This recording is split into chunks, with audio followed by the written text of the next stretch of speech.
اعوذ باللہ من الشیطان الرجیم بسم اللہ الرحمن الرحیم. عزیزان من، آج جولائی 1976 کی 11 تاریخ ہے اور درس قرآن کریم کا آغاز سورہ الانبیاء کی آیت 10 سے ہو رہا ہے. 21/10. درس کا تسلسل تو اسی آیت سے قائم ہوگا، لیکن سابقہ درس میں غلطی سے میں کچھ شاعروں کی بات چھیڑ بیٹھا تو سارا ہفتہ اسی کے متعلق استفسارات ہوتے رہے. وہ یہ تذکرہ ہی کچھ ایسا ہوتا ہے شعر و شاعری کا، اس میں آپ نے سنا ہوگا نا، ایک چیز ہوتی ہے داد، وہ جو نکل آتی ہے جس سے بڑی خارش ہوتی رہتی ہے. ذرا سی خارش کیجیے تو وہ پھر چھوڑتی نہیں، پھر چلتی ہے، پھر وہ آگے بڑھتی ہے. تو وہ جو سلسلہ آگے چلا، مجھے محسوس ہوا کہ وہ آیات سورہ الشعراء کی ہیں، انہی میں وہ تفصیل سے دیا ہوا ہے. تو ان کا اصلی مقام تو وہی تھا، لیکن چونکہ بات چھڑ گئی اس لیے اب وہ پھر ناتمام نہیں چھوڑی جا سکتی. تو میں نے چاہا ہے کہ اس کی ذرا سی وضاحت کر دوں کہ یہ شاعری کیا ہے جس کے متعلق کہا ہے کہ ایک آسمانی انقلاب کے دائی کے یہ شایان شان ہی نہیں ہے، بلکہ آگے چل کے ہم دیکھیں گے کہ وہ کہا جائے گا کہ نہیں، یہ تو ایمان سے متضاد ایک نظریہ ہے. تو یہ تو بڑی اہم بات ہو گئی. تو شاعری کا مفہوم اگر ہم نے یہی لیا کہ جو بات موزون یعنی وزن کے ساتھ بیان کی جائے وہ تو کفر ہو گئی. نہ رسول کے شایان شان، نہ مومنین کو وہ زیبہ دینے والی بات. تو قرآن اتنا چھٹ دلا تو ہے نہیں کہ کوئی اپنے موضوع کو، اپنے معافی ضمیر کو، اپنے خیالات کو، اپنی فکر کو، اپنے پیغام کو اگر وہ منظوم الفاظ میں ادا کر دے تو اسے جہنم میں بھیج دیا جائے. تو میں نے جاتے جاتے بات وہی چھوڑ گئی تھی پچھلے درس کے آخر میں ہی. تو میں نے عرض کیا تھا کہ یہ بات پیرایا بیان کی نہیں، یہ ایک نظریہ زندگی تھا اور ایک نظریہ زندگی ہے. اس زمانے میں اس کو شاعری سے تعبیر کیا کرتے تھے کہ وہ ہوتا ہی انہی کا نظریہ زندگی تھا. ایمان تو اس زمانے میں اس قوم میں تھا نہیں، عربوں کے اندر. یہ تصور کے فالے نکالنے والے نجومی قرہ انداز یا اسی میں ان کے ہاں کے پرستش گاہوں میں بیٹھے ہوئے کاہن ساحر، انہیں الہام ہوتا ہے. یہ ایک تصور چلا آتا تھا قدیم زمانے سے، یونان کے زمانے سے. وہ تصور تھا کہ میوز ایک دیوی ہے، اس کے ساتھ ان کا تعلق ہوتا ہے اور انہیں الہام ہوتا ہے. وہ ان چیزوں کو الہامی مانتے تھے. اسی زمرے میں ان کے ہاں شاعر بھی آتے تھے، انہیں بھی وہ یہ کہتے تھے کہ انہیں الہام ہوتا ہے. تو رسول نے جب دعویٰ کیا وحی کا تو انہوں نے سمجھا کہ یہ بھی اسی قبیل کی ایک چیز ہے جیسے اس سے پیشتر ان لوگوں کو یہ ہوتا تھا. اسی قسم کا الہام اسے ہوتا ہے. اس نے بھی اس نے اس کا نام وحی رکھ دیا ہے. وہ کبھی اس کو وجدان کہا کرتے تھے، کبھی الہام کہا کرتے تھے. تو انہوں نے کہا کہ یہ اسی زمرے کی ایک بات ہے، انہی میں سے یہ بھی ایک ہے. تو قرآن کو یہ ضرورت محسوس ہوئی کہ وہ بتائے کہ یہ غلط ہے. یہ جن کو تم نے گنا دیا ہے یہ ان میں سے نہیں ہے.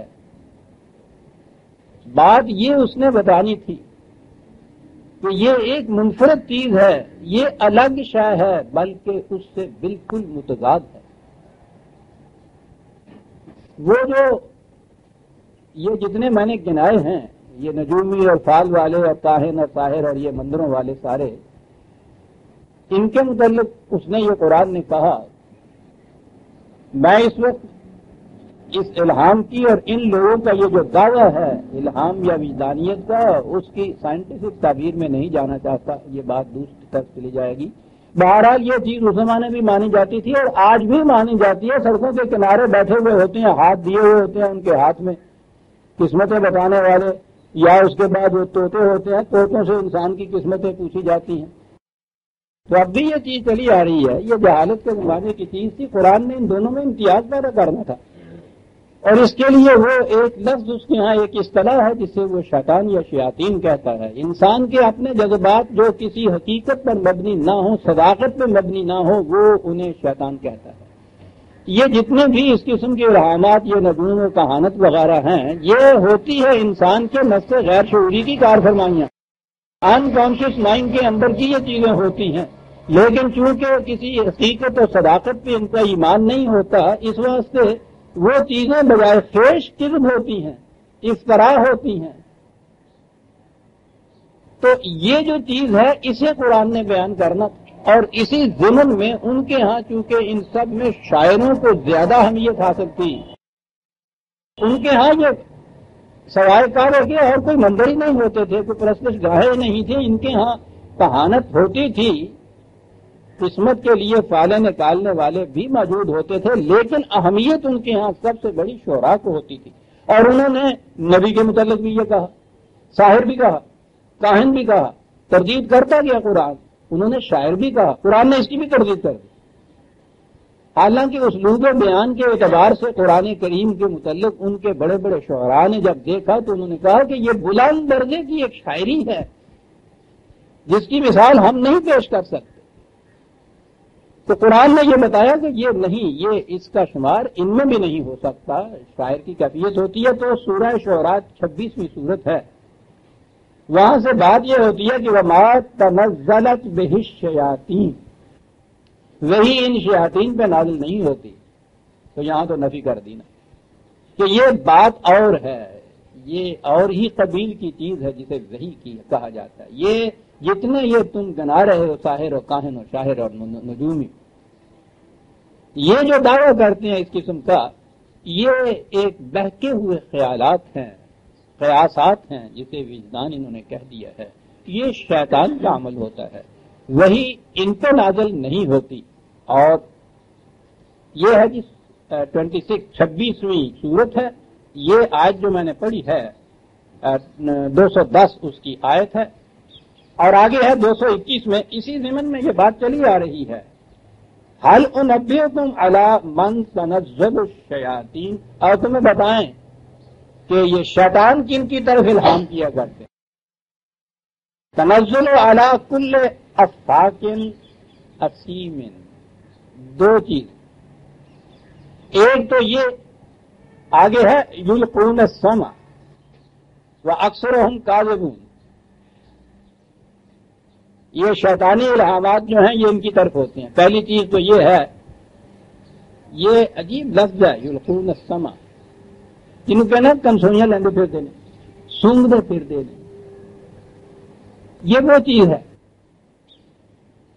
ان کی کیفیت یہ ہے، یہ کچھ کرتے ہیں اور پھر وہ اپنے دل سے باتیں گھڑتے ہیں، مضامین آفرینی ہوتی ہے اس کے بعد، اور یہ سارا جتنا بھی کچھ قصہ ہے افاق کے لیے افق ہوتا ہے، گھڑی ہوئی باتیں ہوتی ہیں، بنائی ہوئی باتیں ہوتی ہیں، حقیقت اس میں نہیں ہوتی، بلکہ بعض تو ان میں سے ہے کاذبون، وہ دانستہ جھوٹ بھی ساتھ بولتے ہیں۔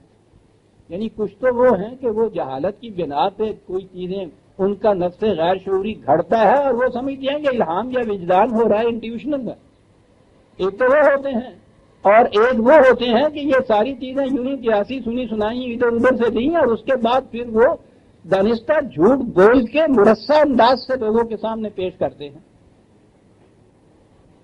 اور یہ سب کچھ کیا اس لیے جاتا ہے، ایک لفظ عزیزان من اسیم، کہ انسان کے اندر عمل کی قوت مفقود ہو جائے، حرکت نہ رہے، جمود طاری ہو جائے، سکون طاری ہو جائے، افیون دی جائے ان کو سارے۔ کیا بات ہے! آپ ایک ایک کو لے لیجیے عزیزان من، قسمتیں بتانے والے، جاتا ہی وہ ہے کہ جو سمجھتا ہے کہ میری قسمت میرے ہاتھ میں نہیں ہے، میں خود اپنی قسمت نہیں بناتا۔ جاتا ہی وہ ہے جو ناکام ہوتا ہے اپنے کسی پروگرام میں، شکست خوردہ ہمیشہ جاتا ہے جو کامیاب ہوتا چلا جا رہا ہوتا ہے اپنے پروگرام کے اندر، وہ کبھی قسمت بتانے والے کے پاس جاتا ہی نہیں ہے، وہ کسی نجومی سے نہیں پوچھتا، کہیں سے فال نہیں لیتا۔ نتھنگ سکسیڈ لائک سکسیس، وہ تو بڑھتا چلا جاتا ہے، کامیابیاں اس کو خود راستے روشن کرتی چلی جاتی ہیں۔ جاتا ہی وہ ہے کہ جس میں قوت عمل مفقود ہو، افیون خالی ہو، اور وہ اس میں حرکت نہ ہو، اضمحلال ہو، اور یہ پھر اس اضمحلال کو، افسردگی کو اور تقویت دیتے ہیں۔ کوئی بات نہیں ہے، ہو جائے گا، لکھا ہوا ہے تیری قسمت میں، کوئی نہیں اس کو ٹال سکتا۔ تو جب یہ یقین ہو جائے کہ یہ کوئی ٹال ہی نہیں سکتا، یہ تو مل کے رہے گا، تو کچھ کرنے کی ضرورت ہی نہیں رہتی۔ کیفیت ان کی پھر یہ رہتی ہے کہ جی چاہتا ہے پھر وہی فرصت کے رات دن بیٹھے رہے تصور جانا کیے ہوئے قسیم۔ شاعری آپ دیکھیے گا، یعنی وہ جس معنی میں اس نے یہ چیز لی ہے، قرآن کریم نے کہا یہ چیز ہے، تم سوئیں لیتے پھرتے ہیں، کوئی جہالت کی بنا پر اس کو مضامین آفرینی کرتا ہے، کوئی سچ مچ اس میں گھڑتا ہے اپنے دل سے، جھوٹ بولتا ہے، اور ان سب کا مجموعی نتیجہ یہ ہوتا ہے کہ قوت عمل مفقود ہو جائے گا۔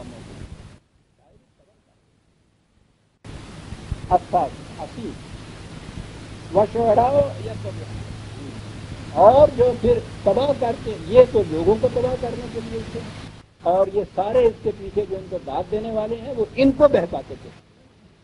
ان کی یہ کیفیت ہوتی ہے، یہ ان کے زور کے اوپر ان کی شاعری چڑھتی ہے۔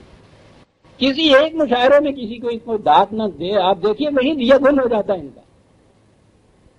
پتہ کیفیت ان کی یہ ہے، اور چونکہ انہیں بھی انہوں نے قوت عمل اور حرکت سے محروم کیے ہوا ہوتا ہے، ان کے دیے بجھائے ہوئے ہوتے ہیں، ان کی کیفیت یہ ہے کہ تعداد کے اعتبار سے لاکھوں، اس کو وہ بہکانے میں بہکاوا دے دیتے ہیں، اور کیفیت ٹڈی دل کی اٹھ کے جب اڑ کے جاتی ہیں تو دیکھتے ہیں کہ جتنی زندگی کی کہیں نمی، خوشحالی، سرسبزی تھی وہ بھی چٹ کر کے چلی جاتی ہیں۔ تباہ ہو جاتی ہیں وہ قومیں جو اس شاعری کے اندر اگر افطار اور مبتلا ہوتی۔ وقت تو اگر میں تاریخ بتاؤں آپ کو کہ یہ شاعری نے کیا کچھ کیا قوموں کے ساتھ۔ اور اگلی بات یہ کہ الم ترا انہم فی کل واد یہیمون، کیفیت یہ کہ جھوٹی پیاس کا مریض یہ اونٹ،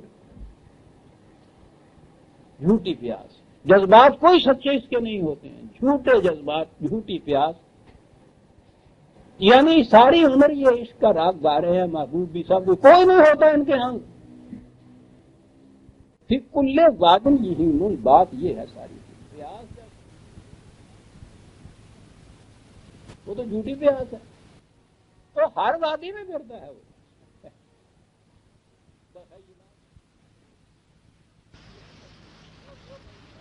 نظم میں کوئی چیز بیان کی جائے، اس نے ایک چیز ہے جس کی کچھ خصوصیات بتائی ہیں جی۔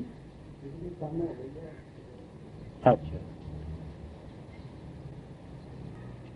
اگلی چیز یہ بتائی، اب سن لیجئے کہ اس نے کس چیز کو شاعری سے تعبیر کیا ہے۔ ایک تو یہ ہے کہ کمزور لے کر دیتا ہے، سنتا پھرتا ہے، پھر مضامین آفرینی گھڑتا ہے، دانستہ یا نادانستہ، دانستہ کرتا ہے تو جھوٹ ہے، نادانستہ کرتا ہے تو جہالت ہے۔ کوئی زندگی کا متعین نصب العین نہیں، کوئی پروگرام نہیں، جنہیں منہ اٹھایا چل پڑے، یہ بھی کرتا ہے۔ سمجھتا ہے یہ کہ یہ بڑی بلند درجے کی الہامی چیز ہے جو آتے ہیں غیب سے، یہ خیال غالب سریر خامہ نوائے سروش ہے جناب۔ ہاں، ہم دوش جبریل اپنے آپ کو بتا رہا ہوتا ہے، خود اس فریب میں مبتلا ہوتا ہے، مست ہے اس کے اندر، چلا جا رہا ہے ساری عمر، کہتا چلا جا رہا ہے، کبھی کر کے وہ نہیں دکھاتا۔ کوئی شاعر ایسا نہیں نظر آئے گا کہے اور اس کے بعد وہ کرے گی۔ ساری قوم کو میدان جہاد میں جانے کے لیے کہتا رہے گا، آپ پیچھے بیٹھے ہوئے ہیں۔ پوچھا ان کو جی آپ کیوں نہیں جاتے، کہنے لگے کہ جی ریکروٹنگ افسر ہے گیا۔ مولانا ظفر علی نے کہا تھا، یہ میں نے نہیں کہا، بہت بڑے شاعر نے کہا تھا، بہت بڑے لیڈر۔ یقولون ما لا یفعلون، کہا یہ ایک، یاد رکھیے اسلوب بیان نہیں یہ ہو رہا، یہ ایک زندگی کا نظریہ بیان کیا جا رہا ہے، ایک نہج حیات بیان کیا جا رہا ہے، ایک پروگرام، ایک طرز، ایک فکر بیان کی جا رہی ہے کہ یہ اس فکر کے لوگ ہوتے ہیں۔ اس زمانے میں اس قسم کے لوگوں کو وہ شاعر کہتے تھے، قرآن نے انہی کو سامنے رکھ کے کہا کہ ان کی یہ کیفیت ہوتی ہے۔ پہلے تو یہ کہا کہ یہ جو دعویٰ کرتے ہیں کہ یہ الہامی چیز ہے، یہ الہام نہیں ہے، یہ شیطانی چیز ہے، اس کو پیغمبر کی وحی جو ہے کہیں اس کے ساتھ اس دونوں چیزوں کو نفی نہ کر دینا، تم نے اسے اس کے ساتھ منسلک نہ کر دینا، بالکل متعین چیز ہوتی ہے وہ۔ اور پیغمبر کی وحی تو ایک طرف، اس وحی کے ماننے والے، اس کے مقابلے میں کہا الا الذین آمنوا وعملوا الصالحات، یہ اللہ بڑے زور کا ہے۔ ہمارے ہاں چونکہ ان چیزوں پہ یوں نہ غور کیا گیا، اب شاعروں کے اوپر مصیبت آ گئی، یہ ان کے سامنے جھٹ سے یہ آیتیں قرآن کی پیش کی جانے لگی کہ رسول کے متعلق کہا ہے یہ وَعَلَّمْنَا الشِّعْرَ وَمَا يَنبَغِي لَهُ، ہم نے اس کو شاعری نہیں سکھائی، شاعری پیغمبر کے شاعرانہ شانی نہیں ہوتی، شاعروں کے متعلق قرآن یہ کہتا، اب لگے یہ جھیپنے، تو انہوں نے بھی کہا کوئی بات نہیں ہے، ہمیں بھی قرآن آتا ہے، الا الذین آمنوا وعملوا الصالحات کہا کہ اس میں تو جو غیر مسلم ہیں شاعر ان کی بات یہ ہو رہی ہے، مسلمانوں کی بھی بات یہ ہو رہی ہے۔ لو یعنی شرابی کی بات ہو تو وہ کہیں گے کہ نہیں صاحب اس میں فرق کیا گیا ہے، ہندو شرابی اور ہوتا ہے، مسلمان شرابی اور ہوتا ہے۔ تو ہمارے یہاں بھی ایکسپلینیشن ہوتا تھا کہ یہ مسلمان شاعروں کے متعلق نہیں کہا گیا، وہ ہری چند اختر کے متعلق کہا گیا، عبدالرشید تبسم کے متعلق نہیں کہا گیا۔ یہ قرآن تو اس قسم کی بات نہیں کرتا، یہ تو شاعری ہے۔ اس نے دو متعین نظریات حیات بیان کیے، ایک تو یہ نظریہ زندگی، ایک یہ نہج حیات، اور اس کے بالکل برعکس متضاد علی رحم نظریہ حیات، ان کا جن کو مومن کہا جاتا ہے۔ یہ اللہ کے معنی یہ ہے کہ ان کا نہج زندگی، نظریہ حیات، نصب و لحن زندگی یہ نہیں ہوتا، ان لوگوں کا یہ نہیں ہوتا، یہ ہے اس اللہ کے معنی۔ مومن کا یہ نظریہ حیات نہیں ہوتا، وہ اپنی فکر کو، اپنے پیغام کو، اپنے خیالات کو نظر میں بھی کیوں نہ کرے۔ بات نظریہ حیات کی ہے کہ مومن کا یہ نہیں ہوتا، اس کی کیفیت کیا ہوتی ہے؟ آمنوا عملوا الصالحات، وہ وہاں تھا کہ وہ کہتے ہیں کرتے نہیں۔ پہلی چیز تو یہاں آمن کا کہ وہ فی کل واد یمین کو کاٹ دیا۔ جب ایمان کے تو معنی ہیں کسی ایک نصب العین حیات کو مرکز زندگی میں، نصب العین کے معنی یہ ہے جہاں جا کے نگاہ ٹکے، ایک نقطہ جس پہ جا کے نگاہ ٹکے، اور ایک کی نہ ٹکے، نقطہ ایک ہو، 30 ملت اے کہ گوئی لا الہ۔ دیکھیے یہ شاعر اس کو بھی کہتے ہیں، ملت کس کو کہتے ہیں؟ او لا الہ کہنے والے، ملت کسے کہتے ہیں؟ با ہزارہ چشم بودن یک نگاہ، لاکھوں ہزاروں آنکھوں کے باوجود یک نگہی، ایک نصب العین، ایک مرکز۔ کسے کہتے ہیں؟ مومن۔ کسے کہتے ہیں؟ ایمان والے۔ الذین آمنوا جسے قرآن نے کہا ہے، ایک نصب العین حیات کی کل واد یمین کا قصہ ختم ہوا۔ آمنوا ایمان جس چیز پہ لائے وہ سما نہیں، تم سوئیں لے لو کہ نہیں، فکر و تدبر، غور و فکر، دلائل و براہین، سمجھ سوچ کے بعد کسی ایک واقعت کے اوپر دل اور دماغ کی کامل رضامندی کے سے یقین لے آنا، یہ ایمان ہوا۔ صاحب وہ شاعری یہ کہاں ہوئی تھا؟ ان کی زندگی میں کبھی تضاد ہو ہی نہیں سکتا جس کے یہاں نصب العین حیات ایک ہو۔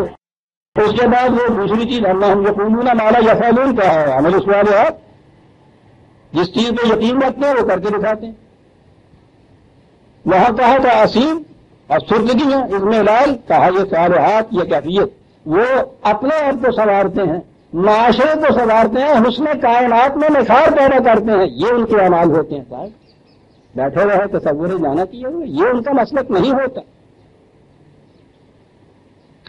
کیسے پھر وہ کیا کرتے ہیں؟ کرتے کیا ہیں؟ ذکر اللہ کثیر ہے، قوانین خداوندی کو ہمیشہ اپنے سامنے رکھتے ہیں۔ کوئی معاملہ زندگی کا سامنے آئے قیاسات کی روح سے اس کا حل نہیں دریافت کرتے. کثیرن ہر مقام پہ یہ دیکھتے ہیں کہ خدا کا قانون کیا کہتا ہے. آپ دیکھتے ہیں تو دوسری اس کے خلاف ایک ذہنیت طرز زندگی نہج حیات بیان ہو رہا ہے. قرآن نے یہ نہیں کہا کہ وہ شاعر ہوتے ہیں. آگے کہنا یہ چاہیے تھا کہ آؤ تمہیں بتائیں نثر نگار کیا ہوتا ہے. تو یہ نہیں اس نے کہا. اگر شاعری سے مقصود منظوم کلام ہوتا تو اللہ کے بعد ہوتا نثر نگار کون سا ہوتا ہے. یہاں تو وادی مشاور کی جا رہی ہے. اس کے خلاف نظریہ زندگی جس کا ہوگا، خواہ وہ نثر میں کچھ لکھے خواہ وہ نظر میں کچھ لکھے، اس کے خلاف نظریہ زندگی. ذکر اللہ کثیر وہاں کہا تھا کہ اسیم بیٹھے ہوئے ہیں سر، اٹھتے ہی نہیں. دو اور مار جا بھائی، کوئی بات نہیں، اللہ تیرا بھلا کرے گا. وانتصروا من بعد ما ظلموا، اگر کوئی ذرا زیادتی ان کے اوپر کرتا ہے تو تماچا مار کے جبڑا پھونک دیتی ہے. بات ہے کوئی ظلم کا مقابلہ. شاعر یہ کرتا ہے کبھی آج تک دیکھا ہے اس نے؟ شاعر ویڈیو لکھ دے گا، زیادہ سے زیادہ جو کچھ کرے گا، بخوش ہو جائے گا اپنے یہاں بیٹھ. ہم نے بھی وہ شعر لکھ دیا تالے کے چپک کے رہ گیا، قیامت تک دھوتے رہیں گے اس کے آنے والی آل اولاد بھی تو وہ نہیں بھول سکے گا. ایک شعر کہا ہے اس کے خلاف ہم نے. قرآن کہتا ہے کہ ظلم کرنے والے جو ہے ان سے اٹھ کے ان کی کلائی مروڑ دیتا ہے. اور آگے ہے کیا بات ہے صاحب، وَسَيَعْلَمُ الَّذِينَ ظَلَمُوا أَيَّ مُنقَلِبٍ يَنقَلِبُونَ، اور ظلم کرنے والوں کو معلوم ہو جاتا ہے، وہ جان لیتے ہیں کہ ہمیں یہ کس پھونٹے میں باندھ دے گا. ہمارا ٹھکانہ کیا ہوگا، کہاں لے جائے گا ہم کو. یہ وہی میں نے کہا محاورہ جو ہمارے یہاں ہے، یہ پھونٹے میں باندھ دے گا. وہ جانتے ہیں ظلم والے. اسے کہتے ہیں جو شاعری کے دوسرے متضاد جو نظریہ زندگی یا طرز حیات بتایا قرآن نے، وہ یہ بتایا ہے ایمان، عمل صالحہ، خدا کے قانون کو ہر وقت سامنے رکھنا، ظالم کی کلائی میں موڑ دینا. ظلم کرنے والوں کو معلوم ہو کہ ان کے ہاتھوں سے ہمارا ٹھکانہ کیا ہوگا. منقلب یہ کہا ہے، یہ انقلاب وہ لاتے ہیں. یہ آپ نے دیکھا کہ ان کے الر رغم ایک نظریہ حیات ہے جس کے متعلق قرآن بیان کر رہا ہے. یہ نثر اور نظم کا آپس کا تضاد یا تقابل نہیں ہے کہ نظم کے اندر جو کہنے والا ہے وہ تو وہ سارا اوپر جو بیان کیا ہے، اور نثر میں کہنے والا جو ہے وہ تو پوچھو نہیں سیدھا جنت میں جانے والا. یہ اس کا یہ بات نہیں ہے. شاعری کا اینٹی تھیسس ایک لفظ ہے میری زبان کا، میں بھی عرض کرتا ہوں. ایک شخص نے یہ بات کہی ہے، بڑی عمدہ بات کہی ہے. یہ ہے جو قرآن نے شاعر کا اینٹی تھیسس بتایا ہے نا، اس کے متضاد جو بتایا ہے وہ ایمان کو بتایا ہے، نثر کی بات نہیں. یہ وہ چیز ہے سوچنے والوں میں اس سے پہلے بھی اسکالرج، انگریزی زبان کا شاعر بھی، اور میں سمجھتا ہوں غالباً کالریج بھی ہے، اور بہت بڑا نقاد بھی. بڑی ٹھکانے کی بات اس نے کہی. اس نے کہا the antithesis of poetry is not prose but science. Poetry کا متضاد سامنے جو ہے پروز نہیں، نثر نہیں ہے، اس کا تضاد سائنس. سائنس اور شاعری متضاد ہیں، نثر اور شعر متضاد نہیں ہے. خالی فکر سے بھی یہ لوگ کہاں پہنچ جاتے ہیں صاحب. سائنس کیا ہے؟ 2 اور 2 4. ہر کاز کا ایک ایفیکٹ. اگر یہ ہوگا تو یہ ہوگا. بڑی چیز ہے. شاعری میں یہ سوال ہی نہیں پیدا ہوتا. اس میں کوئی چیز قانون آتا ہی نہیں ہے شاعری کے اندر. وہ تو ہر قانون شکنی ہوتی ہے وہاں. تو یہ جو چیز ہے اس نے کہا تھا کہ یہ پوئٹری کی اینٹیتھیسس پروز نہیں ہے، سائنس ہے. اس نے یہی کہا، اور یہی چیز ہے جو قرآن نے کہا کہ پوئٹری کی اینٹیتھیسس نثر نہیں ہے، ایمان ہے. بڑی عظیم چیز ہے جو قرآن کہہ رہا ہے. تو یہی وجہ ہے کہ جنہیں یہ معلوم تھا کہ شاعری سے ذہن ہمارا کدھر جاتا ہے، شاعر کس کو کہتے ہیں، وہ ساری عمر پھر وہ چلاتا رہا. یہ ہفتہ بھر جو سوالات مجھ سے ہوئے وہ خاص طور پہ علامہ اقبال کے متعلق ہے. تو میں ایک 6 لیکچر ان کے لے دے کے سارا متاع حیات، اور ساری عمر جسے ہم کہتے ہیں شاعری کرتے رہا، شعر میں سارا کچھ کہتا رہا، کیا کچھ نہ کہہ گیا شعر کے اندر۔ انہوں نے کہا کہ تم بھی بہرحال جہاں کوئی چیز کلائمیکس کی آتی ہے اقبال کا ایک شعر لاتے ہو، یہ ٹھیک ہے۔ کیا کہا اس نے؟ قرآن کے حقائق انہیں اپنی بصیرت کے مطابق سمجھا، فطرت میں ایک نہایت حسین انداز بیان عطا کیا ہوا تھا، اور وہ بڑا مؤثر انداز تھا، بڑا بلیغ انداز تھا۔ وہ اس نے انداز جو تھا اس اپنے بات کے پہنچانے کا، اس نے وہ اختیار کیا، اور اس نے واقعی بہت اپنا اثر۔ اسی لیے وہ جانتا تھا کہ لوگوں کے ذہن کے اندر شاعر سے یہ مراد ہوتا ہے، شاعری کو وہ یہ کہتے، وہ ساری عمر یہ کہتا رہا، منا شاہ امم داد از تو خواہم مرا 11 غزل خانے سے مردن۔ رسول اللہ صلی اللہ علیہ وسلم سے فریاد کر رہا ہے کہ حضور میری کو جا کے پہنچیے، تو یہ لوگ مجھے شاعر کہتے ہیں۔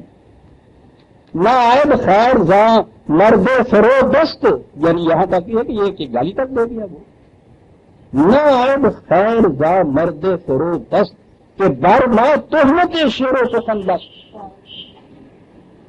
تہمت شعر و سخن، ساری عمر شاعری کرتا چلا گیا، شعر و سخن میں گزر گئی، اور وہ یہ کہتا ہے کہ اس قسم کے کمینہ دست آدمی سے کبھی کوئی خیر کی بات نہیں ہوگی جو مجھ پہ شاعر ہونے کی تہمت باندھ رہا ہے۔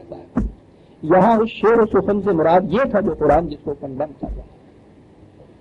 اقبال کے سامنے تو قرآن کا دیا ہوا ایک متعین نصب العین ہے، ساری عمر آپ دیکھیے پہلے دور کی تھوڑے سی دور کی وہ شاعری چھوڑ کر، جبکہ ہندوستان کی نیشنلزم کا اثر ابھی ہنوز تھا، جب وہ یورپ میں گئے اور واپس آئے ہیں، پہلی چیز اس نے یہ چیز کہی کہ میں نے قرآن سے اب یہ سب کچھ سیکھ لیا ہے۔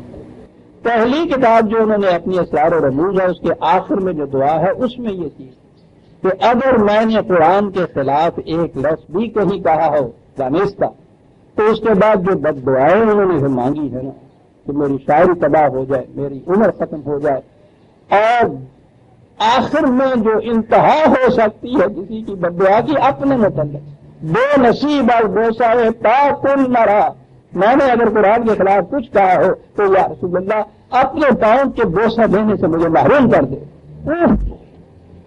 میں کہتا ہوں اس سے زیادہ شدید قسم کی اپنے خلاف کچھ نہیں کہا جائے تو بات جیسا شخص۔ میں کیا یہ رہا تھا کہ جسے ہم یہ کہتے ہیں کہ ساری عمر شاعری کرتا رہا اور شاعروں کے متعلق تو قرآن یہ کہتا ہے، پیش کیا جاتا ہے ان لوگوں کی طرف سے کہ جن کو یہ ملکہ نصیب نہیں ہوتا، خود معروم ہوتے ہیں ذوق سلیم سے، اور جنہیں عطا ہوتا ہے ان کے پیچھے پھر لٹ لے کے پھرتے ہیں۔ ان کی تو کیفیت یہ ہوتی ہے، تحسین حسن کا ایک عظیم ملکہ لطیف ہوتا ہے جسے اللہ تعالیٰ دے۔ جو لوگ حیوان کی سطح پہ زندگی بسر کرتے ہیں وہ اس سے معروم ہوتے ہیں، لیکن اس معرومی کو تو پھر خاص طور پہ یہ جو ملا بنتا ہے نا وہ وہی ہوتے ہیں جو معروم ہوتے ہیں، جنہیں یہ ملکہ ہوتا ہے وہ ملا بن نہیں سکتا، اور وہ پھر لٹ لیے پھرتے ہیں فتوے۔ اقبال کی شاعری کے خلاف قرآن کی آیتیں چل بھائی ختم کیا گیا۔ میں کہہ یہ رہا تھا کہ جو چیز میں نے کہی تھی اور قرآن کریم میں یہ چیز جو آئی ہے یہ اسلوب بیان کا تعلق نہیں ہے، یہ ایک نصب العین حیات ہے، ایک طرز زندگی ہے، ایک نظریہ زندگی ہے، ایک منہاج زندگی ہے جو بالکل ایمان اور عمل صالحہ کے متضاد ہے۔ وہ شخص ساری عمر کچھ بھی نہ کہے تو بھی اس میں شامل ہو جائے گا، شاعری نثر میں کہے گا تو بھی اسی میں شامل ہو جائے گا۔ انداز بیان کون سا ہے وہ تو سوال نہیں ہے، کہتا کیا ہے، بات یہ ہے جو اس میں کہی گئی ہے۔ تو یہ میں نے ضروری سمجھا کہ پچھلی دفعہ جو بات چھڑ گئی تھی تو میں نے کہا کہ اس کو پھر وضاحت کر ہی دوں، ورنہ اس سے خلش رہتی ہے، ذہن میں کھٹک رہتی ہے، اور سورہ شعراء تو ابھی بعد میں جا کے آئے گی۔ ممکن ہے کام جیتا ہے تیری زلف کے سارے ہونے تک، تو بات آ گئی تھی تو بات صاف ہو جائے تو اچھا ہی ہے، ٹھیک ہے نا جی۔ سورہ الانبیاء کی آیت 10 پیچھے سے بات چلی یہ آ رہی تھی کہ پوچھو ان لوگوں سے جن کی نگاہیں تاریخ کے اوپر ہیں کہ جن اقوام نے ان قوانین کی خلاف ورزی کی ان کا انجام کیا ہوا۔ اہلکنا المسرفین، کہا ان لوگوں کو دیکھو، بڑی عجیب چیز ہے، بڑی عظیم آیت ہے۔ کہا تمہیں بتاؤ کس چیز کی مخالفت کر رہے ہیں؟ بڑے غور سے سننے کی. مخالفت کس بات کی کر رہے ہیں؟ قرآن کی مخالفت کر رہے تھے. نہیں، حضور کی وحی کی پیغام کی مخالفت کر رہے تھے. لقد انزلنا الیکم کتابا فیہ ذکرکم افلا تعقلون. کہا یہ جو کچھ وحی کے ذریعے تمہیں دیا جاتا ہے، تمہاری طرف نازل کیا جاتا ہے، کمبختو، اس میں تو تمہارے ہی شرف اور عظمت اور رفت کا بیان ہے. اس میں تو راز ہے تمہاری شرف اور عظمت کا، اور تمہاری کیفیت یہ ہے کہ اپنے ہی شرف اور عظمت کی مخالفت کیے چلے جا رہے ہیں. غلط تعقلون، بڑے جاہل واقع ہوئے. تو یہ جو ہم کچھ بیان کر رہے ہیں، اس میں تو راز تمہاری سرفرازیوں کا ہے، تمہاری عظمتوں کا ہے، تمہاری رفتوں کا ہے. یہ پروگرام یہ ہے کہ دنیا میں تم جہاں جا پہنچو کہ مومن بالائے ہر بالا کرے. مومن ہر بلند سے بلند تر ہوتا ہے. غیرت برنت عابد ہم سرے، کوئی آگے بڑھ جائے یہ تو سوال ہی پیدا نہیں ہوتا. مومن تو اسے بھی برداشت نہیں کر سکتا کہ کوئی اس کو دوست میں تو زندگی کے اندر چلے جائے. کہتے ہیں ایمان من، قرآن سے نہ ہم نے مقام آدم کو کبھی متعین کیا، ورنہ پتہ چلتا قرآن کہتا کیا ہے، کہاں لے جاتا ہے آدم، اور پھر مقام مومن تو اس سے بھی کہیں آگے جاتا ہے. کہا انزلنا الیکم کتابا فیہ ذکرکم. دو ایک اور آیت ہم اس میں کہا ہے، یہ سورہ المومن کی آیت 23 اور 71. بل اتیناہم بذکرہم فہم عن ذکرہم معرضون. بڑا انداز کہتے ہیں دیکھیے ہم ان کی عزت و تکریم و شرف و رفت کی باتیں کر رہے ہیں، ان سے ہم یہ چیزیں ان کو دے رہے ہیں، اور ان کی کیفیت یہ ہے کہ اپنی ہی عظمت اور عزت سے راز برت رہے ہیں، سب روبرمانی کر رہے ہیں، ملاملہ و فرمائیے. تو اس سے جہالت زیادہ جاہل بھی کوئی ہوگا کہ کوئی شخص دوسرے کو عزت دینے، شرف بخشنے، تکریم و تعظیم کی متعلق بات کرے کہ یہ کرو تو یہ ہوگا، اور وہ اسے بروز کی راہیں نکالے، منہ پھیر کے چل جائے، راز برتے، مخالفت کرتے. کہا غلط ہے کہ نہیں، ان سے پوچھو کہ عقل فکر بھی ہے تمہاری. یہ ہے 23 اور 70 نہیں 71. کہا یہ ان کی کیفیت ہے. ایک اور مقام پہ بھی ہے 43 اور 44، 45/44 وہاں دونوں کا ذکر. ہاں وَإِنَّهُ لَذِكْرٌ لَكَ وَلِقَوْمِكَ. اے رسول، جو کچھ تمہیں یہ دیا جا رہا ہے اس میں تمہاری شرف اور عظمت کا راز پنہا ہے. یہ تو لکا آیا ہے، تو کون کہہ سکتے ہو کہ صاحب ہمیں سے کیا ٹھیک ہے، تیرا خدا تمہیں یہ چیزیں دیتا ہے، تیرے لیے تیرا ذکر جو ہے. ہمارے یہاں تو ذکر کے معنی میں وہ ذکر ہوتا ہے نا، کیا وہ ہوتا ہے کہ مسجد میں ہوتا ہے جو رات کو مریضوں کو سونا نہیں دیتا. تو ذکر کے معنی عظمت اور شرف اور رفت اور بلندیاں ہیں عربی زبان میں. کہا اس میں یہ ہے،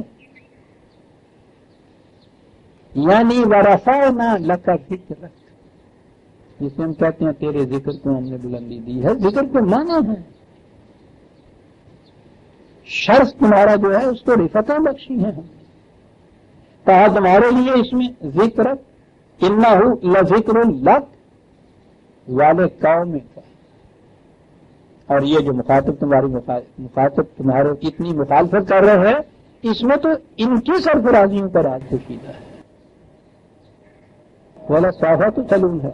تو یہ بات ان قریب یہ چیز سامنے آ جائے گی، جائے گی ان قریب. اتنی جلدی ہوا عزیزان من، قوموں کی تاریخوں میں اتنے قلیل عرصے کے اندر اس قسم کی قوم اربوں جیسی، وہ شیر شکر خوردن و سوس مار وہ دکھتا ہے فردوسی ایرانی ان کے خلاف. تو یہ قوم، یہ روٹیوں کا دودھ پینے والی وہ، یہ ہوتی ہے نا بڑے بڑے لمبے لمبے کانٹوں والی وہ جسے کہتے ہیں، وہ بڑا سا چوہا سمجھ لیجیے جنگل کا. یہ کھانے والی، ان کا دودھ پینے والی اس قوم کی کیفیت دیکھو. یعنی یہ تھی اس قوم کی حالت. کھجوروں بھی نہیں، کھجوروں کی گٹھلیوں کے ستو کے اوپر گزارا کرنے والی قوم وہ قوم. اور صدیوں کا عرصہ نہیں عزیزان من، 10-20 سال سے بھی کم قوم کے عرصے کے اندر دنیا کی عظیم ترین تہذیبیں تھیں. ایران کی تہذیب اور روما کی تہذیب عزیزان من، اس کی مثال نہیں تاریخ میں کہیں ملتی. ان دونوں تہذیبوں کو اپنے پاؤں تلے روک دیا اس کام نے. دیکھا ہے تمہارے انزلنا الیکم کتابا فیہ ذکرکم، اور آج تک تاریخ کے اوراق درخشاں ہیں ان کارناموں سے جو اس زمانے میں اس قوم نے سر انجام دیے جن کی طرف کہا یہ کتاب نازل کی جس میں تمہارا ذکر ہے. تو قرآن میں تو ہمارے ذہن میں تو یہی ہے نا کہ خدا کی یہ کتاب ہے، خدا نے اپنے متعلق کچھ باتیں کی ہیں، اس کے اندر اپنی ہی بات ہے، اس کی جو کچھ بھی ہے باقی رہے یہ. تو ہم لوگ ہمارے متعلق تو اس نے یہ کہہ دیا ہے، اور وہ تو پھر آپ کو معلوم ہی ہے اس کا تو ترجمہ ہمارے ہاں ہوا کرتا ہے کہ ما خلقت الجن والانس الا لیعبدون. قرآن کہتا ہے جی، ترجمے ہمارے ہاں یہ ہوا کرتے ہیں کہ ہم نے جن اور جن کو تو چھوڑ دیجیے، انسانوں کو پیدا اس لیے کیا ہے کہ وہ ہماری پرستش کرتے رہا کریں. لوگ ہم نے اس لیے نہیں پیدا کیا، ہماری بارگاہ میں آئیں، ہماری شان میں قصیدے پڑھتے رہا کریں، جھک کر فرشی سلام کیا کریں. یعنی زندگی کا مقصد ہی ہے ما خلقت الجن الا لیعبدون، بس اسی کے لیے. اس میں سے ہٹ کے جو روٹی بھی کھانے پہ آ گئے وہی گناہ ہوگا، کیونکہ جی ما خلقت الجن والانس الا لیعبدون. پھر اس کے بعد لگی تعویذیں ہونی کہ نہیں جی ایک مومن کی زندگی میں اس کا کھانا کھانا بھی عبادت ہی ہے، پرستش ہے. لیکن یہ تصور دیکھیے کہ انسانوں کو پیدا کیا کہ وہ ہماری پرستش کرتے رہا کریں. پیدا اس لیے کیا. کوئی شخص کہنا کہ صاحب پیدا کرتے وقت تو آپ نے ہم سے پوچھا نہیں، یا تو پوچھ لیا ہوتا کہ یہ مقصد ہے تمہارا دنیا میں بھیجنے کا. اگری کرتے ہو، اس سے متفق ہو، ہم اتفاق کر کے بھیج دو تو ٹھیک ہے، ہم تو یہ کرتے پوچھا ہی نہیں ہم سے، ہمیں تو پیدا کر دیا. پیدا کر دیا اس لیے کہ صاحب کہ وہ ہماری پرستش کرتے ہیں. اس مقصد کے لیے پوچھتے ہو قرآن کو کہاں لے جا. مقصد زندگی تمہارا جو ہے ذکر شرف انسانیت کی انتہائی بلندیوں پر پہنچانے کے لیے یہ کتاب ہم نے دی ہے. لیکن کیسے یہ پہنچو گے؟ یعبدون، اگر اس کتاب کی اطاعت اختیار کرو گے، اس کی محکومیت اختیار کرو گے تو وہ ہوگا کیا؟ یعنی یہ نہیں ہے کہ اس سے کچھ خدا کی بڑائی ہو جائے گی. خدا کو کسی کی بڑائی کی احتیاج کیا ہے؟ وہ تو جس دن یہ کائنات نہیں تھی، انسان تو ایک طرف رہا، جو رفعت اور عظمت اور بلندی اس کی اس دن تھی، وہی کائنات کی تخلیق کے بعد، وہی انسانوں کی تخلیق کے بعد. ایک انسان بھی اگر اس کو سجدہ نہ کرے تو اس کی عظمت میں کوئی فرق نہیں آ جاتا تھا. ساری دنیا اس کو سجدے کرنے لگ جائے تو اس کی کوئی پوڑی ادا نہیں کر سکتا ہو. وہ تو اپنی ذات کے اندر یہ سب کچھ لیے ہوئے ہے، اس کو احتیاج ہی اس چیز کی نہیں ہے. جو ہم نے یہ بنا دیا ہے کہ اسے عرش پہ بٹھایا اور آپ صاحب اس کے پرستش میں اس کی حضور میں جا کے اور وہ ہم نے سجدے شروع کر دیا. اور وہی جو عام ہمارے ہاں تصور ہے، گئے خدا کے حضور کھڑے ہو گئے، الحمدللہ سب تعریفیں تیرے لیے ہیں، سب تعریف تیرے لیے. باتوں کے حضور میں جیسے قصیدے پڑھے جاتے ہیں، تصور ہم نے یہ کام کر دیا. کوئی مذہب کا تصور نہیں، پرستش، پوجا، قصیدے پڑھنے بالکل نہیں. یہاں تو صورت یہ ہے انزلنا الیکم کتابا فیہ ذکرکم، اس میں ہماری بات کوئی نہیں ہے، اس میں تو تمہاری ہی بات ہے. اور بات وہ ہے جو تمہیں شرف اور عظمت کی بلندیوں کو پہنچاتے ہیں. تمہاری بات ہے اس کے اندر، ہماری بات نہیں ہے اس کے. یہی بات تھی جسے اس نے کہا تھا کہ محمد بھی تیرا، جبریل بھی، قرآن بھی تیرا، مگر یہ حرف شیری بتا ترجمہ تیرا ہے یا میرا؟ فی ہے ذکر کون، وہ کہہ رہا ہے. اقبال نے کیا کہا؟ اقبال تو یہاں سے کہتا ہے یہ ٹھیک ہے میرا ایمان ہے کہ محمد بھی، جبریل بھی، قرآن بھی تیری، یہ ایمان ہے کہ یہ تیرا ہے. نہ محمد کا بنایا ہوا ہے، نہ محمد کی ذات ہے، یہ خود کچھ اس نے دعویٰ کر دیا تھا، نہ جبریل نے یہ بات کہ یہ کہیں لے جانا تھا اس کو وہ دے دیا جاتا یہودی کر، کچھ نہیں. ایمان ہے میرا یہ سب کچھ تیرا. بات میں اتنی پوچھنا چاہتا ہوں یہ سب کچھ کے بعد، مگر یہ حرف شیری یہ بتا ترجمہ تیرا ہے یا میرا؟ فی ہے ذکر کون، رب بننا سجدہ یہ نہیں ہے. اس کی کیفیت یہ ہو کہ یہ کتاب جو میری کتاب ہے اس میں میرا نہیں کچھ، وہ تمہارا ہی سب کچھ میں نے بیان کیا، تمہارا شرف، تمہاری عظمتیں، تمہاری رفتیں، اور حالات تاکہ لوگوں تم رکھتے ذرا سوچ سے تو کام لو کہ تمہارا سب کچھ ہے، تم میرے لوگ وہ اس سے ہی راز برتتے ہوتے، خود ذلتوں کی زندگی بسر کرنا چاہتے، ہم تو تمہیں آسمان کی بلندیوں کو اٹھانا چاہتے تھے۔ ٹھیک رکھو تو ٹھیک ہے، پھر اگر یہ بات نہیں ہے، وہ جسے ہم نے کہا ہے ابدیت ہماری اختیار نہیں کرتے ہو، اس کی ہدایت نہیں کرتے، ان قوانین کے مطابق زندگی بسر نہیں کرتے، تو پھر اس کے بعد پھر ہم سے نہ پوچھو، جاؤ جا کے ان اجلی ہوئی بستیوں کے کھنڈرات کی ٹھیکریوں سے پوچھو، پھر ان سے پوچھو کیا ہوا کرتا ہے۔ وَكَمْ قَصَمْنَا مِنْ قَرْيَةٍ كَانَتْ ظَالِمَةً، قسمنا سخت چٹان جو ہو اس کو اگر ریزہ ریزہ کر کے ریت بنا دی جائے، اس کے لیے جو لفظ ہے چٹان کی طرح موکن قومیں ریت بنا کے ذروں کی طرف بشیر کے رکھ دی ہیں، اور اس کے بعد وہ کہا جو اللہ حدیث، پھر ان کی صرف داستانیں باقی رہ گئی، کہانیاں ان کی باقی رہ گئی۔ وَأَنشَأْنَا بَعْدَهَا قَوْمًا آخَرِينَ، ان کی جگہ کچھ دوسری قوم نے لے لی۔ قوم کے متعلق قرآن نے دوسری جگہ کہا کہ وہ پھر قوم تمہارے جیسی چرل نہیں ہوئے گی، حقیقت میں لگے گی، اس سے بہتر لفظ اور نہیں مجھے مل سکتا تو آڈا ورگی پھر چرل نہیں ہوگی تو بھائی ٹھیک ہے، تو جو چرل میں تھا چرل نہیں آنا ہے تو پھر خان صاحب والے پہلے میں یہ سارا قصہ وہ نہیں رہا دیا، تم ملا دو ہم سال ہو تو تمہارے جیسی نہیں ہوگی، یہ ہے نا، وہ ان کا تبدل جس تبدل کامن غیرت تو ملا تو ہم سالت راز برتو جو ان قوانین سے تمہاری جگہ دوسری کام لے گئی، اور وہ پھر تمہارے جیسی نہیں ہوگی، تو تمہیں خیال ہو یہ کہ صاحب ہماری ہی جیسی اگر بدلنا ہے تو پھر ہمیں کیوں نہ رہنے، لا تو ہم سالت انشان بادہ قومن آخرین۔ اب دیکھیے جی وہ پروسیس جو ہے جس سے آتا ہے عذاب قوموں کے اوپر عظیم، پھر دیکھ لیجیے کہ ہمارا ذکر نہیں تو اور کس کا ذکر ہے۔ کہا فلما احسوا باسنا، کیا بات، قرآن بتاتا یہ ہے کہ قوموں کی تباہیاں جو ہیں یہ یوں ہی اوور نائٹ نہیں آ جاتی، یوں ہی فوراً پلٹا لے کے نہیں آ جاتی، تباہی کے اسباب بہت پہلے سے جمع ہونے شروع ہو گئے ہوتے ہیں، غیر محسوس طور پر وہ حکیمی لیٹ ہونا شروع ہو جاتی ہے۔ انگریزی کا جو لفظ حکیمی لیٹو افیکٹ جسے کہتے ہیں، آہستہ آہستہ تباہیوں کی چیزوں کا جمع ہوتے چلے جانا۔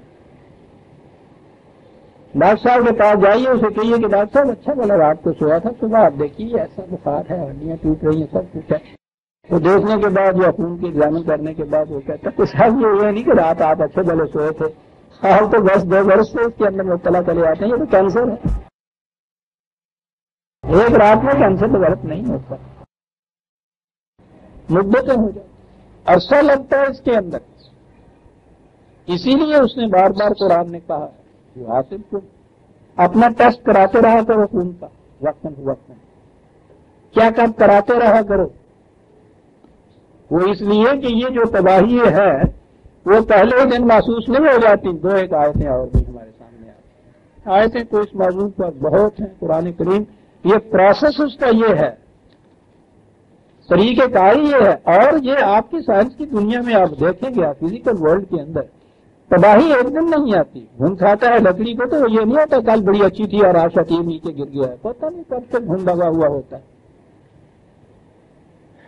7/182 7/182 کیا لفظ ہے صاحب، والذین کذبوا بآیاتنا، جو جھٹلاتا ہے ان قوانین کو، نہیں صاحب سب آ گیا ہے، اس کے خلاف کرنے سے کیا ہو جاتا ہے، بددیانتی سے کیا بنتا ہے، یہ بے ایمانی سے کیا ہوتا ہے، یا جھوٹ سے کیا بنتا ہے، ظلم کا کیا ہے، پنپتے چلے جاتے ہیں۔ کہا سنستدرجہم، لفظ دیکھیے صاحب، بولیے اس لفظ کو، آپ جلدی اس لفظ کا تلفظ ادا نہیں کر سکتے، معنوی اعتبار سے بھی اس کے معنی ہیں درجہ بدرجہ، سیڑھی بسیڑھی، قدم بقدم، تدریجن لے جانا، اور لفظ یہ ہے زبان عربی، وہ کہتا یہ ہے کہ یوں تدریجن، درجہ بدرجہ، منزل بمنزل، قدم قدم یوں چلتا ہے تباہی کی طرف۔ سنستدرجہم، من حیث لا یعلمون، ان راستوں سے جو ان کی عقل و فکر میں بھی نہیں ہے۔ 7/182 تھا یہ آیت، ایک اور آیت لے لیجیے۔ اس لیے عزیزان من قرآن کہتا ہے کہ اپنے معاشرے کی، اپنے نظام کی، اپنی ذات کی کا احتساب خویش کرتے ہیں۔ یہ جسے آج کیا کب کہتے ہیں، یہ بڑا ہی ضروری ہے۔ یہ کیا کب عزیزان من، وہ جو کہتے ہیں نا کہ وہ تقدیق کی تشخیص شروع میں مشکل ہوتی ہے، علاج بڑا آسان ہوتا ہے، اور آخر میں تشخیص بڑی آسان ہوتی ہے، علاج بڑا مشکل ہو جاتا ہے۔ تباہی اس طرح سے آتی 16/26 میں ہے۔ قد مکر الذین من قبلہم، اس سے ان سے پہلے بھی قومیں ایسی تھیں، خود آج تو فریب دینا چاہتی تھی۔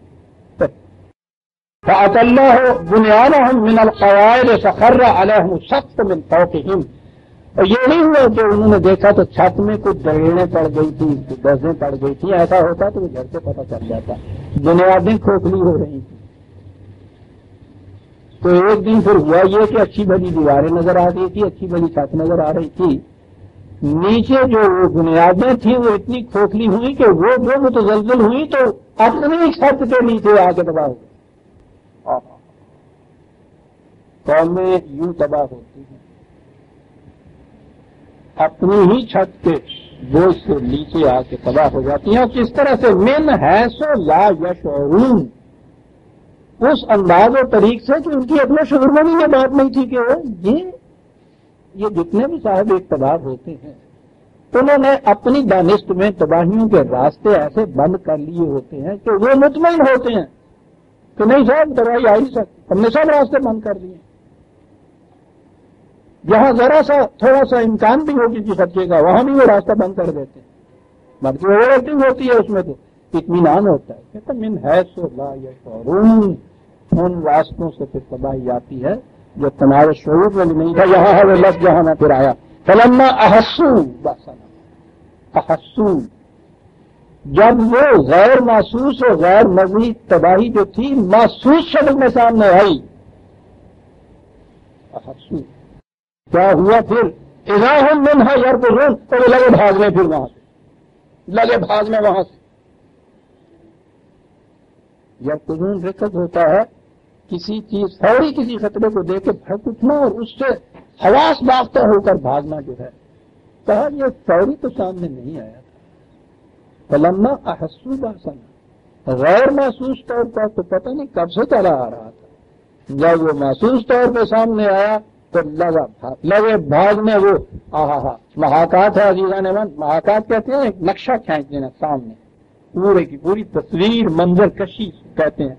کہتا ہے یہ اٹھے بد حواس بھاگے، پیچھے سے ہمارے قانون مکافات نے آواز دی لا ترکضوا، مت بھاگو، بھاگ کے کہیں نہیں جا سکتے،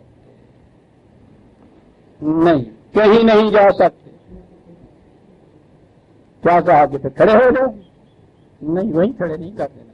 وارجعوا الی ما اترفتم فیہ ومساکنکم، چلو لوٹ کے انہی بڑے بڑے شاہی محلات کے اندر، انہیں اقتدار کی کرسیوں کے اندر جہاں بیٹھ کر تم نے اس قدر ظلم اور استبداد پہ قدم باندھی، وہاں واپس چلو، وہاں موقع پہ چلو، وہاں تمہارا مقدمہ، چلو واپس وہاں چلو۔ پھر وہاں کیا کیا جائے گا، جسے کہتے ہیں نا پوچھ گچھ، لعلکم تسألون، تاکہ وہاں تم سے پوچھا جائے کہ یہ کس کی محنت کا صدقہ تھا جو سارا کچھ تمہیں بڑھایا ہوا تھا۔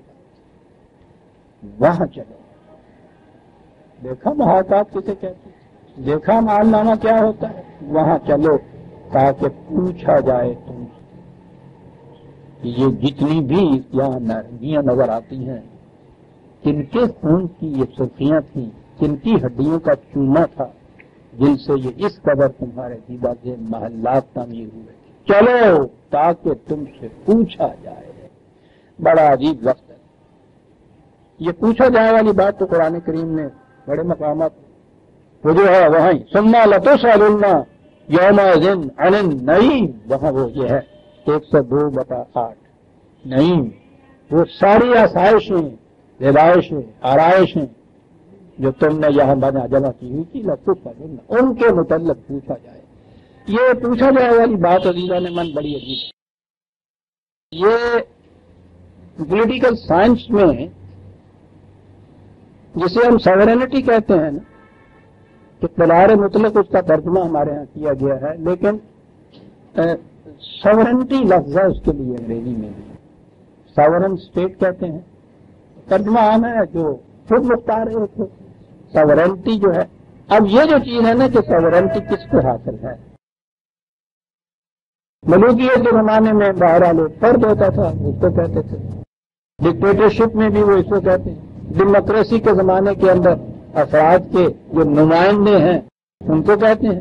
وہی آخری اتھارٹی جس کا ترجمہ یوں کر لیجیے نا سمجھنے کے لیے.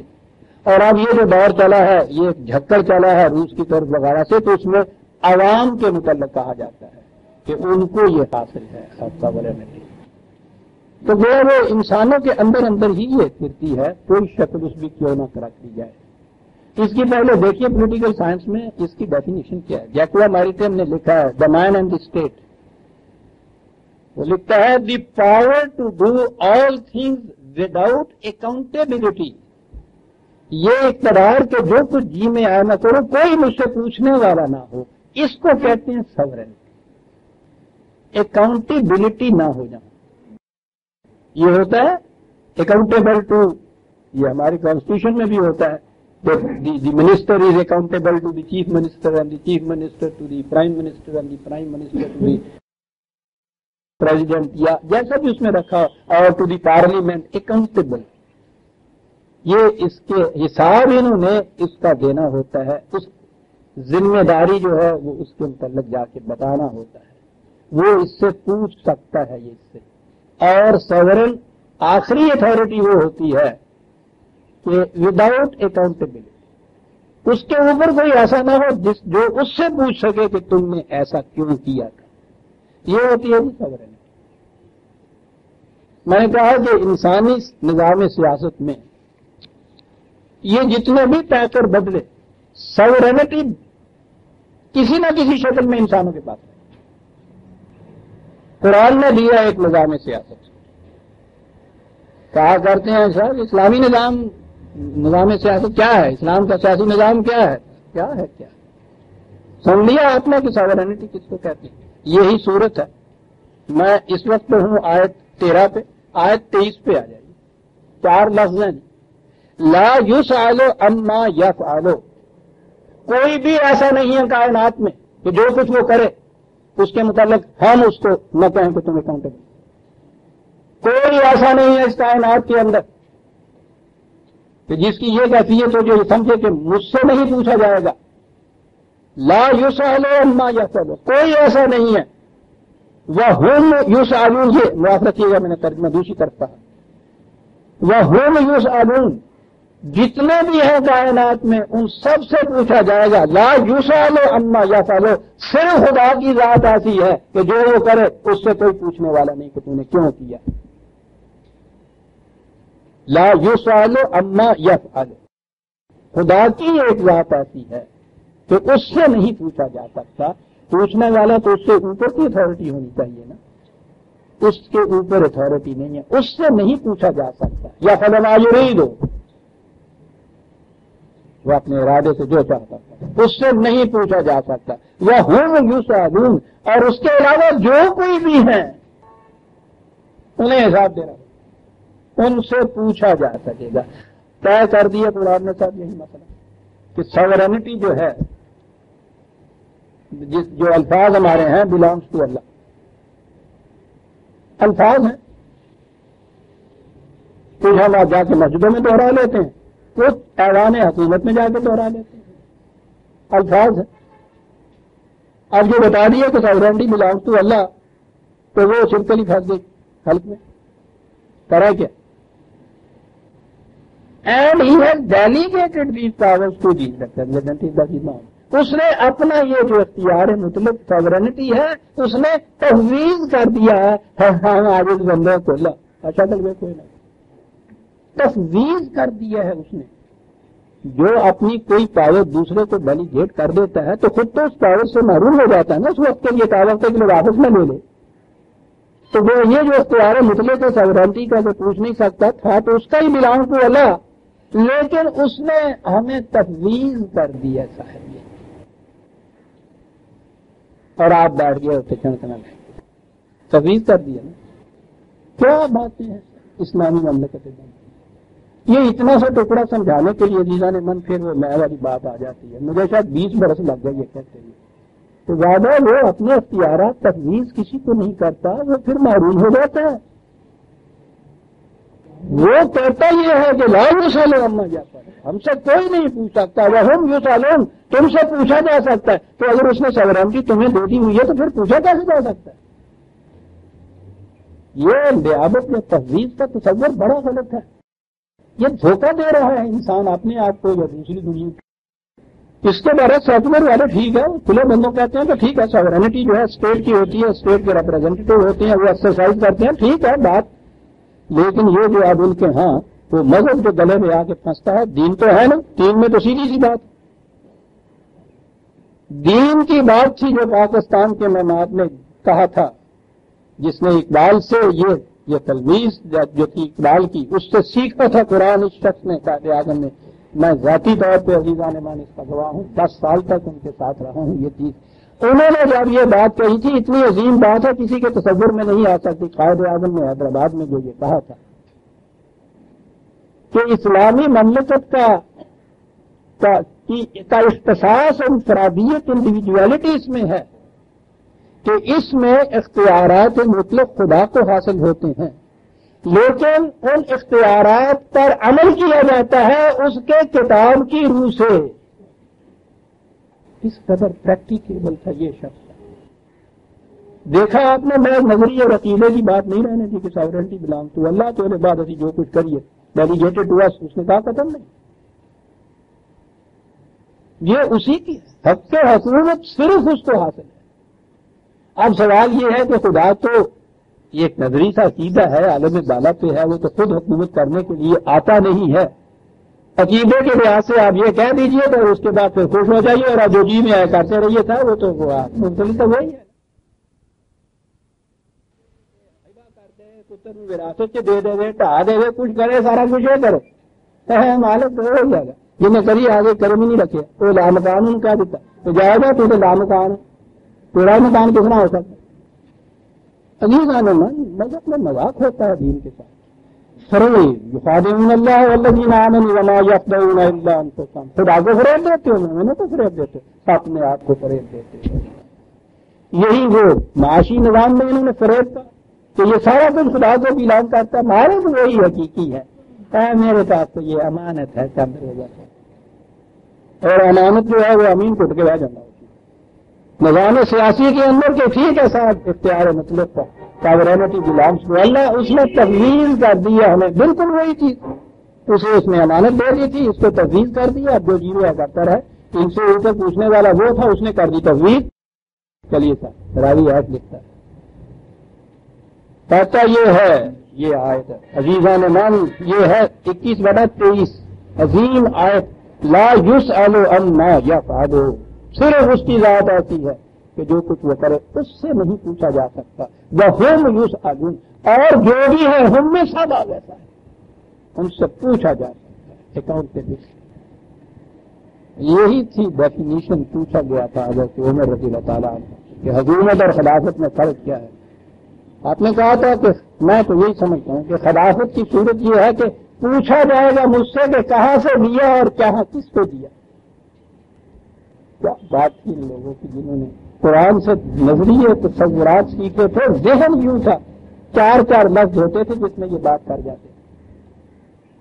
تو میں تو یہ سمجھاؤں کہ خلافت یہ ہے کہ مجھ سے پوچھا جائے گا کہ کہاں سے لیا تھا اور کسے دیا. مجھ سے پوچھا جائے گا، میں اکاؤنٹیبل ہوں. ساورینٹی مجھے اس اعتبار سے حاصل نہیں ہے، مجھ سے پوچھا جائے گا کہاں سے لیا، کہاں کیا. اتنی سی بات ہے.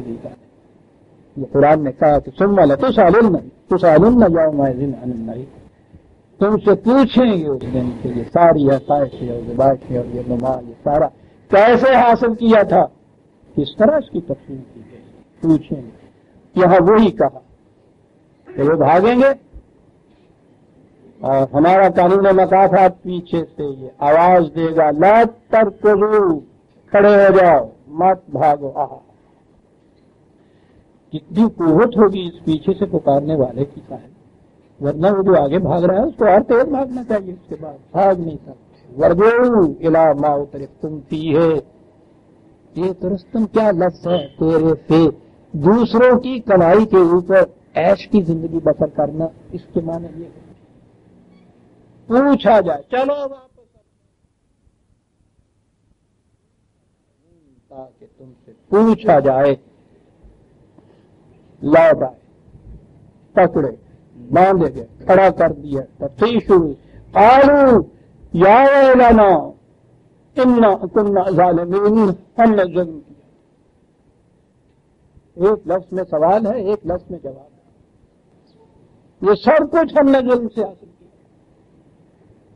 فوراً اعتراف کریں، اس اعتراف کے لیے ان کو ضرورت ہی نہیں کہ پولیس جیسے ٹارچر کیا جائے، سوال ہی نہیں ہے یہ کرنے کا۔ یہ سارا کچھ جو کچھ تم کر رہے ہو آج لپٹا ہوا ہے، اس عدالت میں کھڑے ہو کہ اس کو ہم نے کھول دینا ہے، تم سے کہنا ہے اقرا کتاب آپ ہی پڑھ لے۔ آج تیرا احساس لینے کے لیے تو خود اپنے لیے کافی ہے، اسی لیے قالوا یا ویلنا انا کنا ظالمین، کوئی معذرت نہیں، کوئی جھوٹ بولے سوال ہی نہیں ہے۔ انہوں نے اقرار کر لیں گے کہ ہاں یہ سب ظلم و استبداد اور استحصال سلب نحو اسٹیشن سے ہم نے یہ حاصل کیا تھا۔ فما زالت تلک دعواہم، وہ یہ کہتے چلے جائیں، تو کیا اس وقت یہ کہہ دینا کہ ہم نے سب ظلم ظلم سے لیا تھا، تو ہم یہ کہیں گے کہ اچھا جہاں جتنی ہمارے سوڑ جان چھڑ دو جاؤ، پھر ہو ظلم کر دے رہا تھا، کہتے چلے جائیں گے۔ عزیزان من، میں نے کہا ہے کے لیے پتہ نہیں یہ آخری میری دعوتیں ہیں، اتنی سی عربی عزیزان من ضرور سیکھ لیجیے، بڑا آسان ہے بات ہے، لیکن اس کی لذت تو اس کے الفاظ میں ہے۔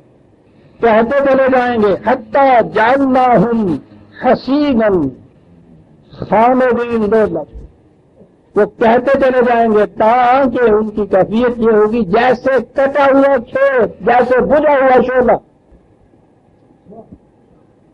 اگر شاعری نام ہے کسی چیز کو لحاظات میں یوں ادا کرنے کا عزیزان مان کے کم از کم الفاظ میں پوری سی پوری حقیقت جو سامنے آ جائے، بتائیے کہ اس سے بڑی شاعری کیا ہوگا۔ وہ کہتے چلے جائیں گے یہ کہ ہم نے ظلم کیا، وہ وقت تو ختم ہو گیا نا، جب یہ بڑی طور پہ سامنے آ جاتا ہے عذاب تو توبہ کا تو وقت ختم ہو جاتا ہے۔ حتی جعلناہم حصیدا خامدین، تاکہ پھر وہ قومیں پکا ہوا کھیت نہیں، کچا کھیت کو کٹے ہوئے کھیت کی طرح، بجھے ہوئے شعلے کی طرح رات رہ گئی ہے۔ چرا ہے کھیت کو بھی جا کے دیکھو تو ہم پتہ لگے، یہ صرف وہی پنڈ والے جاننے وہی کیفیت کی ہوں ہے اس کے کھیت کہ بجھا ہے شعلہ رات، مسلمان نہیں رات تک بجھی عشق کی آگ، اندھیر ہے، مسلمان نہیں راہ کا ڈھیر ہے، خامدین راہ پر۔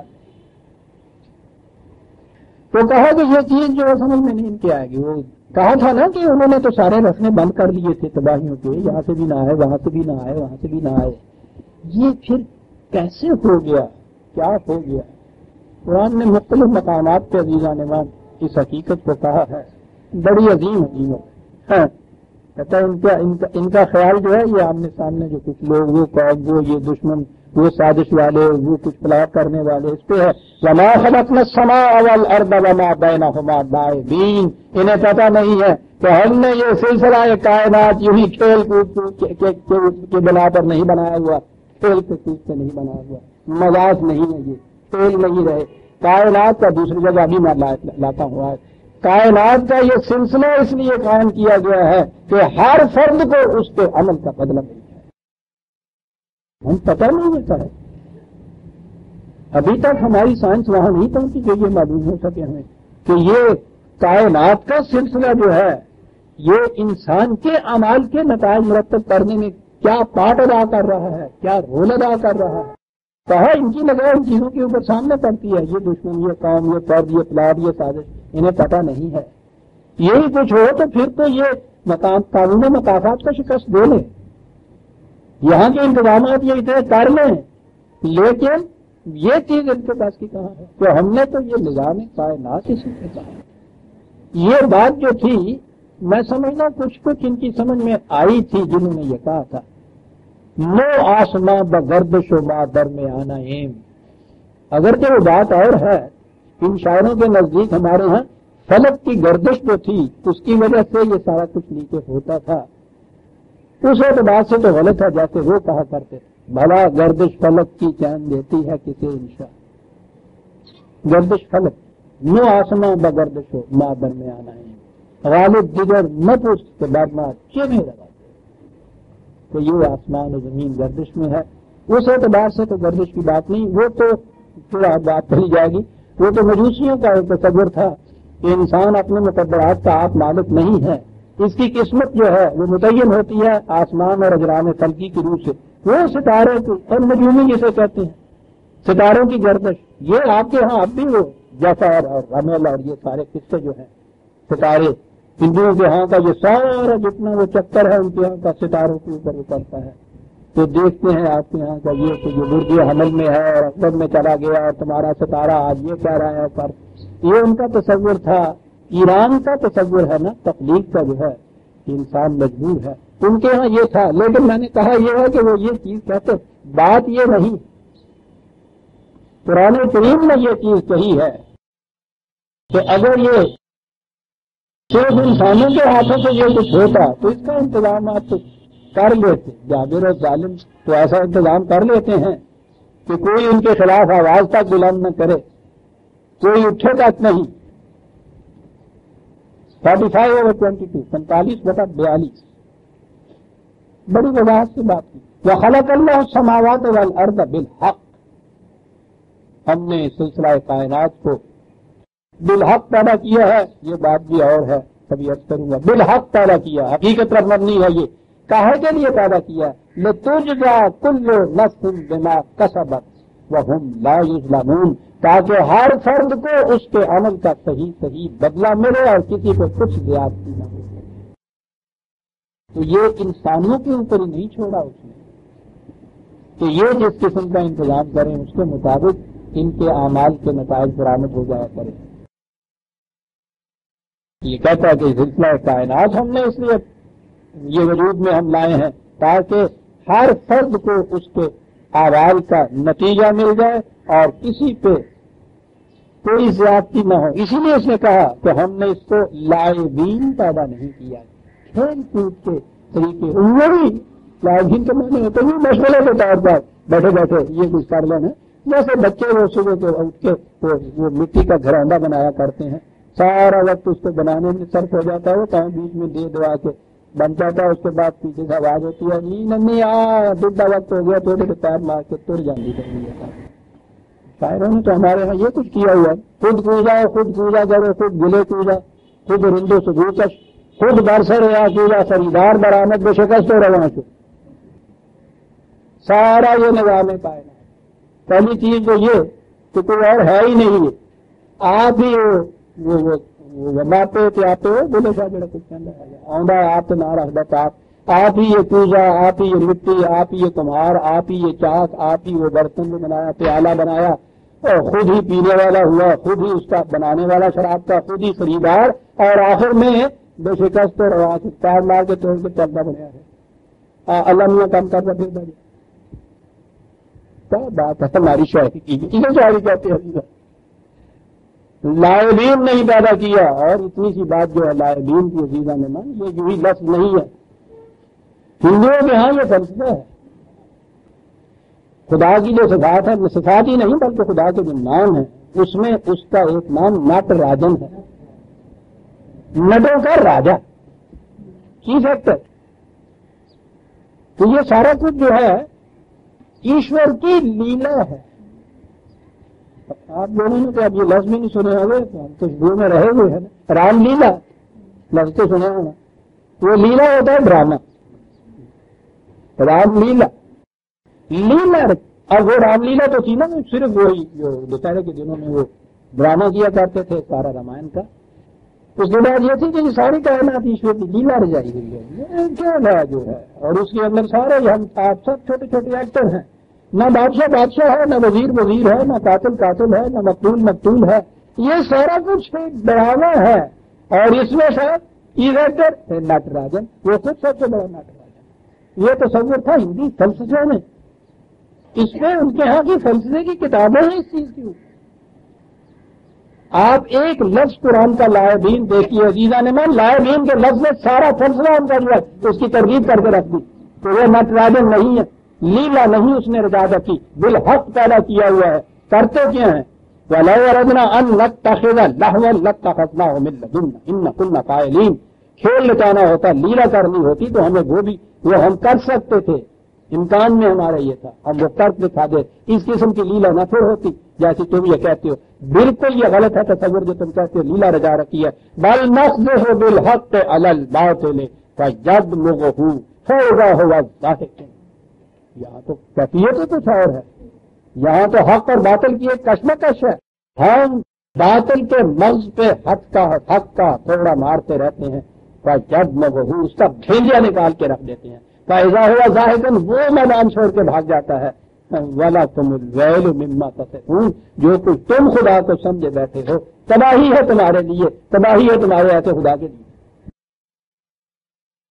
وَلَهُ مَن فِي السَّمَاوَاتِ وَالْأَرْضِ وَمَنْ عِندَهُ لَا يَسْتَكْبِرُونَ عَنْ عِبَادَتِهِ وَلَا يَسْتَكْبِرُونَ.